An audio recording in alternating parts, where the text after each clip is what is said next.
Hello and welcome back to the ForecastRx video tutorial series. My name is Sam and I'm an account manager with ForecastRx. Today we're going to be discussing RestockAMZ settings. First, navigate to the settings page in RestockAMZ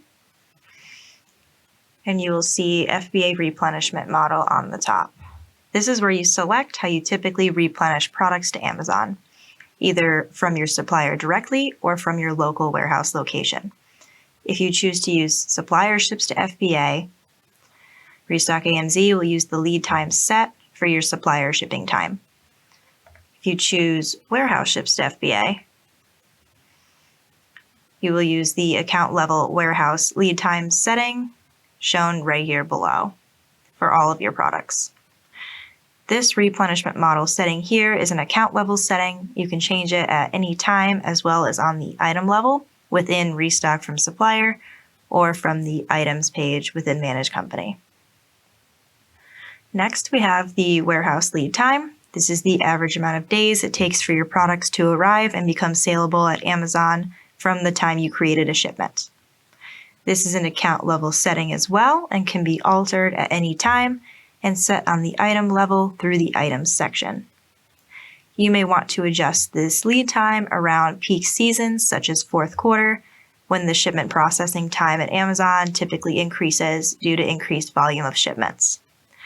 We recommend keeping an eye on the amount of time it took your most recent shipments to arrive at Amazon and update your warehouse lead time accordingly. The next setting is your ideal FBA inventory. Here you will set the minimum and maximum days of inventory you want in stock at Amazon at any given time. This will influence your restock recommendations and the flagging system. The maximum amount of days is going to be your target FBA inventory on hand.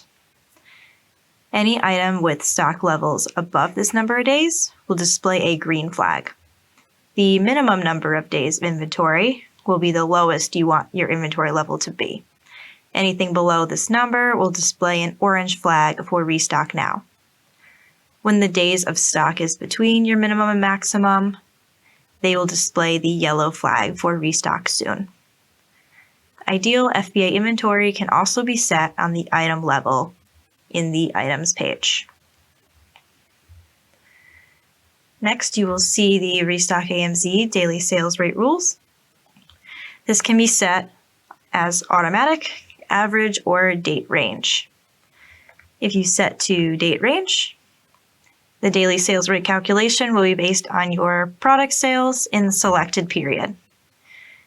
You can only set a date range within the last 12 months.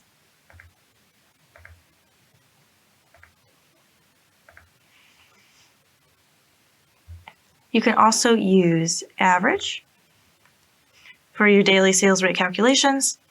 With this setting, you can allocate weightings to a specific look-back window to calculate your daily sales rate, as well as allocate a percentage to your ForecastRx demand, which is your product's demand based on our proprietary forecasting models alone.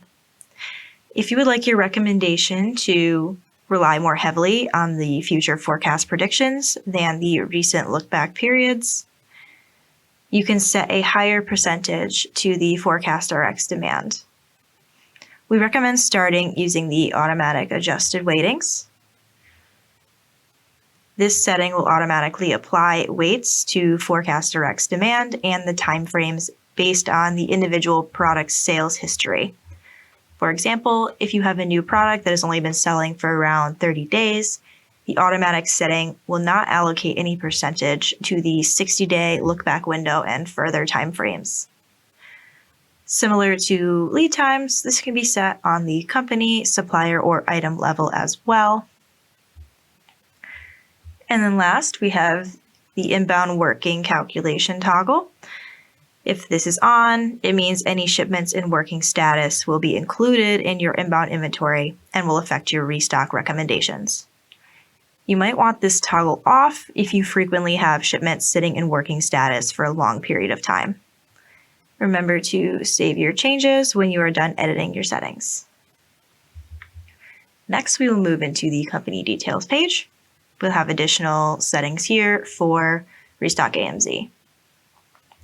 company level lead time will affect your lead time used in supplier restock recommendations unless you have a specified lead time on the supplier or the item level for your products.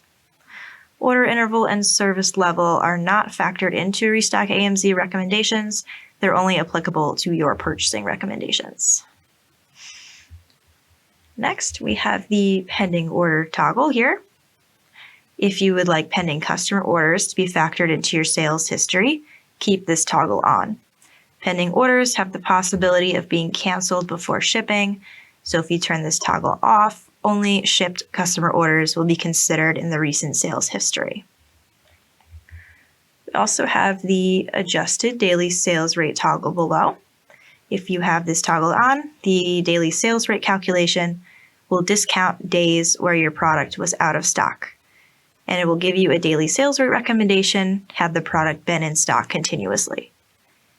If you want the daily sales rate to include the out of stock periods, then you can turn the toggle off. You will also see a similar daily sales rate rules in the Manage Company section, but these settings only pertain to your purchasing recommendations and will not affect the RestockAMZ settings. When you are done setting anything in this area, save company info and you are all set to go. I hope you found this video helpful and see you next time.